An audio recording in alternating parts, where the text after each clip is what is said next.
আমাদের দেশের বড় সমস্যা হলো সুশীল, আর তার কর্ণধার হলো এই প্রথম আলো, ডেইলি স্টার।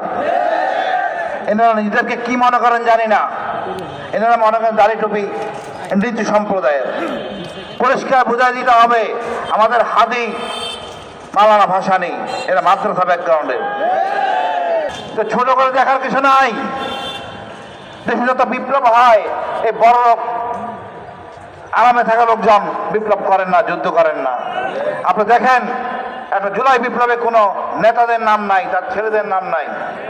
আছে যাত্রাবাড়ির মাদ্রাসা ছাত্রদের, আছে আমজনতা, ফেরিওয়ালা, রিক্সাওয়ালা, সবার।